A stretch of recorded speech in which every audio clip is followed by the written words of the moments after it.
Before we officially open the 2022 graduation program, let us all rise in remembrance of our martyrs.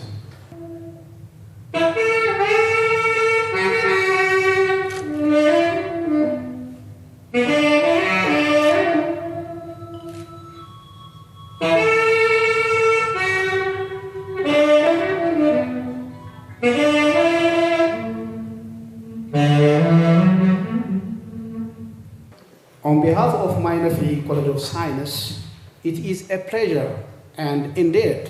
an honor to welcome you all to this 50th commencement. You are all welcome. May I now call upon Professor Gabriel Asgodo, Dean of Minor Free College of Science, to give his graduation speech. Thank you. ክቡራት ዕዱማት ክቡራት ምሩቃን ከም ዝፍለጥ ሙያዊ ዓቕሚ ሰብ እምነ ኩርናዕ ምዕባለን ብልጽግናን ሓደ ሃገር እዩ መንግስቲ ኤርትራ ንትምህርቲ ቀዳምነት ብምሃቡን ንላዕለዋይ ትምህርቲ ትካላት ትምህርቲ ቆላሕታ ምግባሩ ኮሌጃት ኣብ ምፍራይ ክእላታት ንጡህ አበርክቶ ይገብራ ኣለዋ በዚ መሰረት ኮሌጅ ስነ ፍልጠት ማይነፊ ካብ 2008 ጀሚሩ ክሳብ 2021 ብዲግሪ 2589 ብዲፕሎማ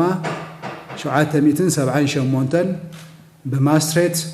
91 بتقلال 3458 عمري أولو أب أسرع كلتن كا أكاديميك كوميشن ناي كوليج بزلقو مسارات كله ناي ممرقتا رقوحيتات زمالو 293 بديجري يمرقو له بزرزر دما 50 كلتن ببيولوجي 50 شدشتن بكيمستري 10 شمونته بسنة مدري 24 بماثماتيكس 15 بفيزيكس 28 بستاتستيكس يوم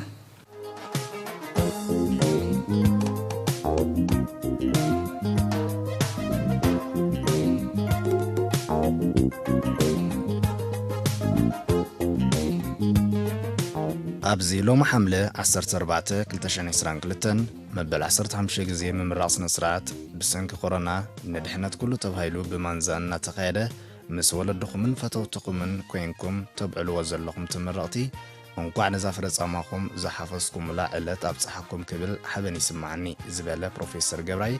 عوضات كينهم تمرتهم كزازمو بكل مداي حاجز تقبروا لمن تتابعوهم زنبركم ولدن فتوتن ونقع حقوسكم قبل بمبالي والسخ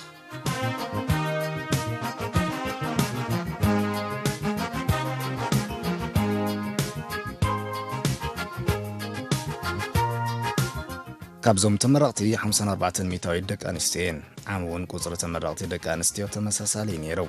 إزي كافركنا العالق قصر دك أنستيو تمرقتي أبي كوليج زلوان تساتفو اندابر رقيقيت كم زلو مرأيايوم نزل معكابكا كوليج زيادة أقل وهيبو كسر حلو مخانو أسمير اللوم تمرقتي أبناء 4 عامت قعزو تمرتي صبيكم زنبرا كبير سرحن مصنعة بديكم نزنا ديجري من رقة بعود زبصحكم علامة سلزعتكم كمتي أب تمرتي تريوز نبركم توفاينتن دليتن بحجون باتي زعتكم وميا هزبن هاجرن كم تقلقلو ملو امنتها لني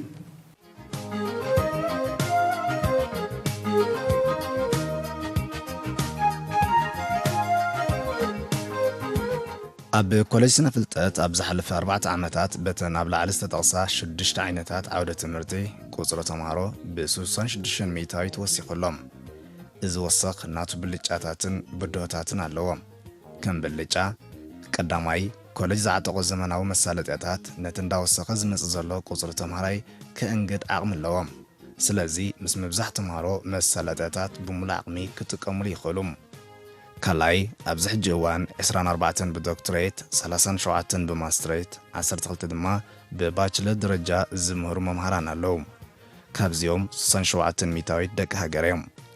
أبز تفلالي هاجرات مرتهم زكاتاتلو 39 أبالات اللوم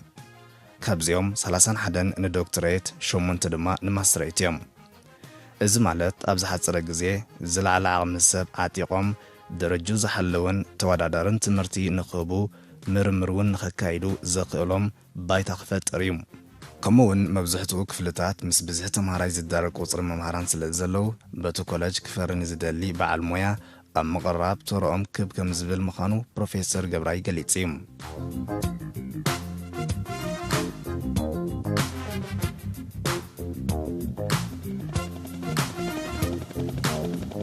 እቲ ካልኣይ ወገን ብድሆ ድማ ቀዳማይ ስነ ፍልጠት ብክልሲ ሓሳብን ግብርን ዝወሃብ ዓይነት ትምህርቲ እዩ ናይ ግብሪ ትምህርቲ ሓለኽቲ ነገራትን ናይ ቤተ ፈተነ ናውትን ዘድልዮ ከም ምዃኑ በብዋኑ ሓደስትን ግዜ ዝጠልቦን መሳርሒታት ምትእትታው ኣገዳሲ እዩ እዚ ምስ ቁፅሪ ተምሃሮ እንዳወሰኸ ዝኸይድ ጠለብ ኣብ ምምላእ ፀገማት ስለ ዘሎ ብዕቱብ ክስራሓሉ የድሊ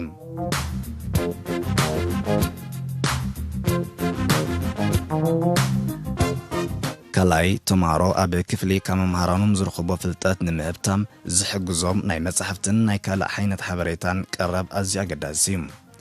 ነዚ ንምምላእ ካብ ናይ ቤተ መፅሓፍቲ ፀጋታት ብተወሳኺ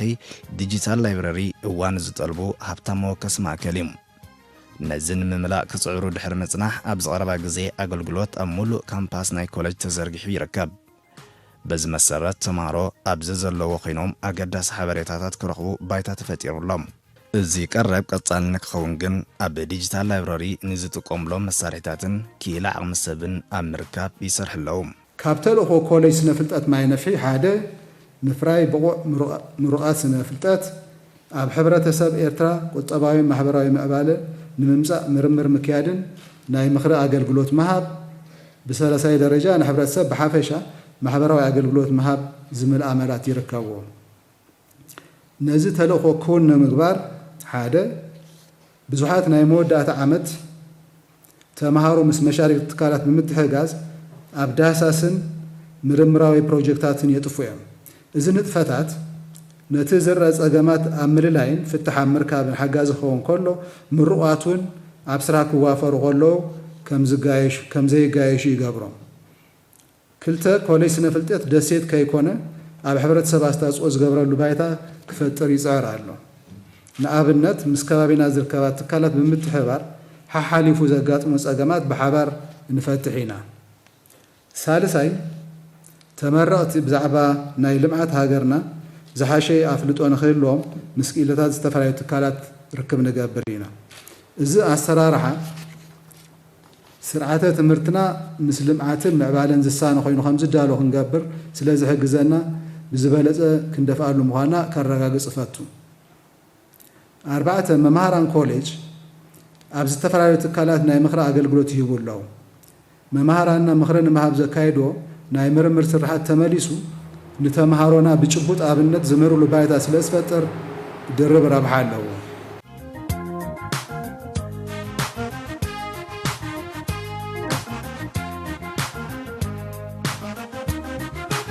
ሓደ ካብ ሸቶታት ኮሌጅ ምምዕባል ዓቕሚ ሰራሕተኛታት ምምሕዳር እዩ ተምሃሮ ብኩሉ መዳይ ብፍልጠት ዝተሰነየ ኣገልግሎት ንኽረኽቡ ኣብዚ ኣካዳሚያዊ ዓመት ንብዙሓት ናይ ምምሕዳራት ሰራሕተኛታት ብዝተፈላለየ ሞያ ስልጠና ተዋሂብሎም ናይ ኮሌጅ ንጥፈታት ብኣካዳሚያዊ ብቕዓት ጥራይ ስለ ዘይምዘን እቲ ዝተዋህበ ስልጠና ነቲ ናይ ኮሌጅ ደረጃ ክብከብሎ ይኽእል ምሩቓት ካብ ኮሌጅ ምስ ወፃኹም ግዜኹም ኣበይ ተሕልፍዎ ጉልበትኩምን ፍልጠትኩምን ኣብ ምንታይ ተውዕልዎ ናይ መጻኢ ህይወትኩም መርኣያ እዩ ነዚ ኣጠቅኩሞ ትምህርቲ ብስራሕ እንዳማዕበልኩም ንነፍስኩም ስድራኹም ከምኡ ንህዝብኩምን ሃገርኩምን ኣብ ዘርበ መዓላ ከም ተውዕልዎ እርግፀኛ እየ ከምኡ እንተጌርኩም ከዓ ጽባሕ በዓል ሰብ ብሩህ ተስፋ ኢኹም በዚ ኣጋጣሚ እዚ ንኩሎም መምሃራን ናይ ምምሕዳር ሰራሕተኛታትን ነዛ መዓልቲ ክውን ምግባሮም እንኳዕ ሓጎሰኩም እብል ደጊመ ድማ ንኩሎም ተመረቕቲ እንኳዕ ሓጎሰኩም እንዳበልኩ ኣብቲ ትደልዩ ክትበፅሑ ድማ ጽቡቕ ዕድል እምነየልኩም ኣብ መወዳእታ ንንግዳዊ ኮርፖሬሽን ቀይ ባሕሪ ኩባንያ ህንፃ ሰገን ኩባንያ ስርሓት ዕንጨይትን ሓፂንን ሰንበል ሚኒስትሪ ፀዓትን ማዕድንን ሚኒስትሪ መሬትን ማይን ኣካባብን ክፍሊ ማይ ሃገራዊ ትካል ሕርሻዊ ምርምር ሚኒስትሪ ትምህርቲ ኮርፖሬሽን ኤሌክትሪክ ኤርትራ ከምኡውን ካልኦት ብኩሉ መዳይ ዝተባበሩና መሻርክቲ ከመስግኖም ፈቱ ዓወትና ሓፋሽ የቐነየለይ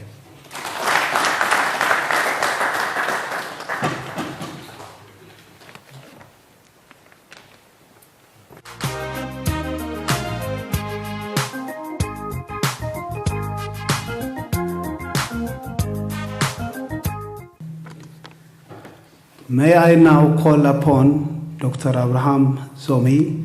Associate Dean to the Academic Affairs, to present the highest scoring students in the college. Okay, thank you, Dr. Aaron. In the academic year 2021, there are only 4 distinction students. And these are 2 in chemistry and 2 in biology. So the 2 in biology, 1, Heaven Gabru Tkhlesambat, 3.28 distinction. Misgana Tesfalet Mahari, 3.37 distinction. From chemistry, Noh Kasete Haile, 3.49 distinction. Samhar Barahi Debru, 3.25 distinction. Thank you.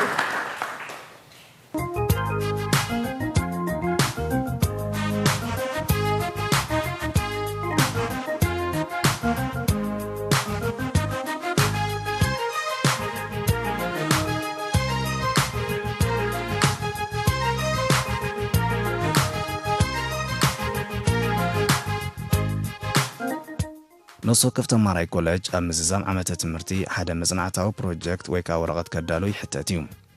اتزحتوتو مزنعتاو بروجكت أب كفلستو مهارو قينو بتكبار نمسنايخا أب لابراتورن مس منيسترتات انتحبابيرو يسرح تمهارو كولج سنفلتاتون كم كلهم تمهارو كولجات هاقرنا لو معمت حدا مزنعتاو بروجكتات أغريبا منيرم اتي لو معمز غربة مزنعتاو بروجكتات بروفيسور قبراي كجلس انكالله تمهارونا برابع عمت مبزحتهم كلهم يكونوا مبزحتهم بفلايتهم صبو نطب زلوهم مرمر كغبرو يقددوا يم سلازي مرمر አካይዶም አለው ወረቀት ተقريبهم አለው ሕጂ ከም አብነት ንወስዶም ስራሓት ነይሮም ካብዚኦም ሰይ በኬሚስትሪ እንተወሰድና ነዚ ናይ ከባቢ ጸገምና ክፈትሕ ዝኽእል ኢልናዮ ወይ ከዓ አንፈት ዝበልና አይነ ዝበልናዮ ዓይነት ስራሕ እዮም ሰሪሖም ንኣብነት ኣብዚ ዘለናዩ ማይ ነፍሒ እዚ ሓመድ እንታይ ይቀይሕ ኮይኑ ስለምንታይ እንታይ ትሕዝቶ ኣለዎ ንሕርሻ ምቹእ ድዩ ኣይኮነን ድዩ ዝብል መጽናዕቲ ዘካይዱ ተማሃሮ ነይሮምና ስለዚ ኣብ መወዳእታውን ናቶም ርእይቶ ሂቦምና ኣሎ ከምዚ እንተገበርና ድሓይሽ ከምዚ እንተገበረዶ ምናልባት ንሕርሻ ይዋጽእ ኸውን ዝብል ከምኡታት ዓይነት ሪኮመንዴሽንስ ሂቦምና ኣሎ ተማሃሮ ስለዚ እንታይ ነይሩት መጽናዕቲ መብዛሕትኡ ምስ ከባቢና ክኸይድ ዝኽእል ዓይነት መጽናዕቲ ኢና ጌርና ካልኦቱን ነይሮም በዚ መገዲ ባጽዕ ከይዶም ማይ ውዒ ከይዶም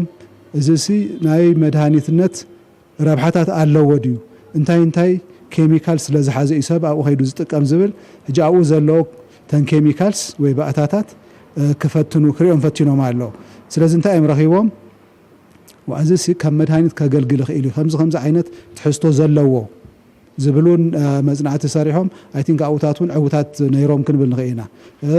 ካልኡን ሰርሑ ኣለዉ በዚ መገዲ ከረን ከይዶም እዚ ፍሎራይድ ዝበሃል ስንኻ ዘበላሹ ኤለመንት ኣሎ ስለዚ ትሕዝቱ ክንደይ ከም ዝኾነ መዓስ የበላሹ ዝብል ስራሕ ኣሎ ስለዚ ንዑ ምርኩስ ብምግባር ኣባናኸ እዚ ዒላበ ዕዲ ተሰሪሑ እንታይ ይመስል ተትሕዝቱ ሕጂ ኣብቲ ከባቢ ኸይድና ክንሪኦም ኮለና ኣስናኖም ቁሩብ ጸገም ስለ ዘለዎ ክንዲ ምንታይ ፍሎሪን ስለ ዘለዎ እዩ ስለዚ ናይቲ ፍሎሪን ትሕዝቶ መጽናዕቲ ተገይሩሉ ቁሩብ ካብቲ ዝግብኡን ላዕሊ ስለ ዝኾነ ከምኡ ዓይነት ጸገም ከም ዝተፈጠረ ስለዚ መፍትሒኡ እንታይ ክኸውን ይኽእል ተባሂሉን ኣብ መፍትሒኡን ዝሃቡታት ሪኮመንዴሽንስ ኣሎ ስለዚ መብዛሕትኡ መጽናዕትታት ምስ ኣከባቢና ዝተተሓዘ ጸገማት ክፈትሕ ዝኽእል እዚ ኸዓኒ ምስ ሚኒስትሪታት ብምትሕባር ኢና ሰሪሕናዮ ምስ ሚኒስትሪ ማይና ኣከባቢን ኮይና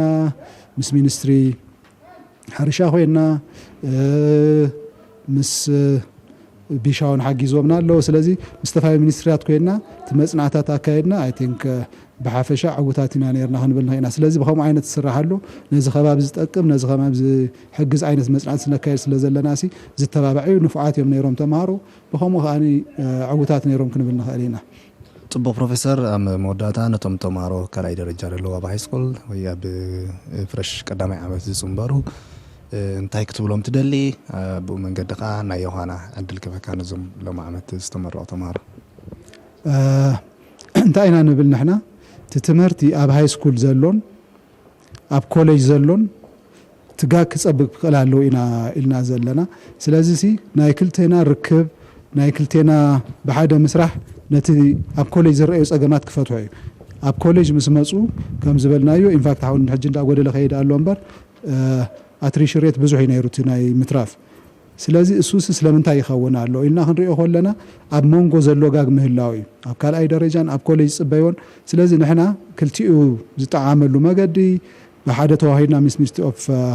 ኤዱኬሽን ኮይና ምስ ሚኒስትሪ ትምህርቲ ክንሰርሕ ንፅዕር ኣለና ቅድሚ ሕጂ እውን ቅድሚ አይ ቲንክ ወርሕን ገለን ወይ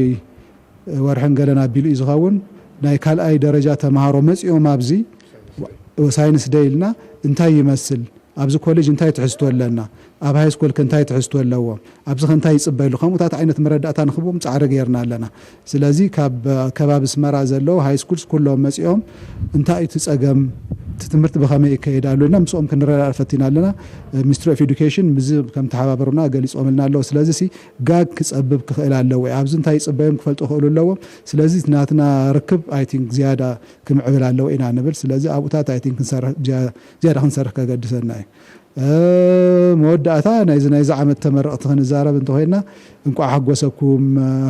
እንቋዕ ነዚ ብፅዓኩም ንወለዶምን ብከምኡ እንቋዕ ሓጎሰኩም ከዓ